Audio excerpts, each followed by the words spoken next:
อเสลอเป็นก้นเท่าก้นเกี่เสียมกาสมาร์ตกอยู่ที่นวันเปิ้นเมืองเปิ้นความเปิ้นก็หมอ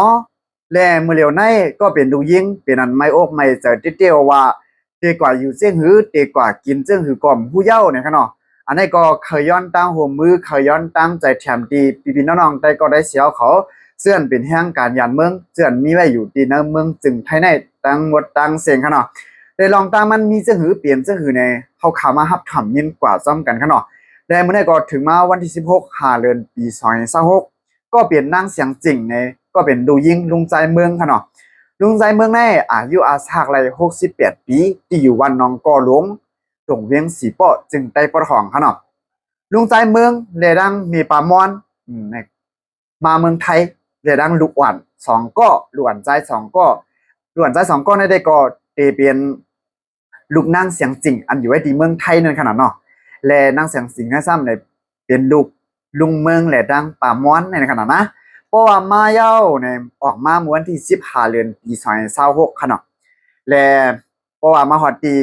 เชียงใหม่วันที่13 เดือนปี2026ก็สมัครขี่รถไผมาที่กรุงเทพนี่ค่ะเนาะก็เปลี่ยนนั่งเสียงจริงได้ซ้ำในเหตุการณ์ไว้อยู่ที่กรุงเทพนั่นขนาดเนาะและข้าก็ว่าเฮ็ดสังซ้ำขี่รถไผมาซ้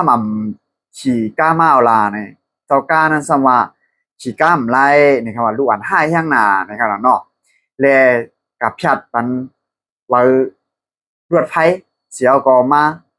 พอออกมาวันที่13เย้าเนี่ยเพราะว่าฮอดสถานีแล้วก็อุลุงเมืองในสมาฮอดได้โยกับเฮาลงวันในที่ค่ะเนาะมีปามอนในก็ว่ามันไปฮอดนางลูกกว่าแน่เนี่ยพอฮอดที่สถานีเลยสถานีนั้นไปในลงฮารุเนาะและถึงมามาฮอดที่สถานีอันนั้นก็ตารวดไฟพิจิตรพิจิตรแน่ที่เป็นเวียงพิจิตรและจิตรพิจิตรนี่ค่ะเนาะ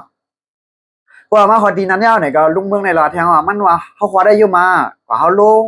มีปามอนในก็ว่าไปฮอดโยพี่ก็มันฮอดดีน้องเขาว่านี่ลุงเมืองในว่าแทงกันเนาะเอก็ลงตารถไผแนวพอลงยาวบ่ได้จึงพอลุงเมืองในลงก็ตารถไผในออกเขาเนาะออกก็ดันแล้วครับดันขึ้นเอาขนาดเนาะ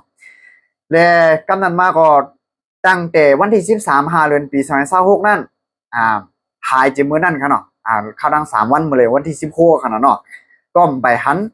อันเวนก็เป็นลูกเขยลุงใจเมืองในก็ยังตึกหาอยู่ค่ะเนาะยังตึกหาอยู่ที่ในเวียงพิจิตรจิตรพิจิตรอยู่หนึ่งค่ะนะก็ว่ากะถามหาดีคนขายออกก็มามันหันมันอยู่มื้อว่ามื้อซื่นในวันไหนก้วยก็ว่าตึกซอกหาอยู่ก่อมไปหันนั่นขนาดเนาะแต่ใครย้อนตั้งโฮมมือดีพี่น้องๆได้ก็ได้เสียวเขาเจือนเป็นแห่งการยันเมืองเฮาคางกูก็กูตีค่ะเนาะสมาสุดจะหันคลิปวิดีโอโหในนี่ก็แค่นอ10แชร์ปันกว่านำเสกัมขนมสังวาหันบ่ได้จึงเนี่ยกับ10เลยดีไม้พงก็เป็นลูกยิง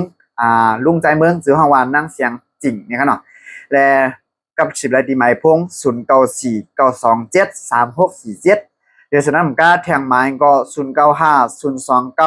0950295943เนี่ยอันนี้พี่น้องๆได้ก็ได้เสียเขากับ10ในเช้า4 ชั่วโมงเนี่ยค่ะเนาะอันนี้ก็ย้อนตั้งใจเทียมก็ว่าย้อนตั้งโฮมมือก็ว่าเฮาขาเป็นพี่น้องได้หนังกันหนังกาเฮาขาใจเทียมกันไรนั่นแหละใจเทียมปันสิกรรมค่ะเนาะ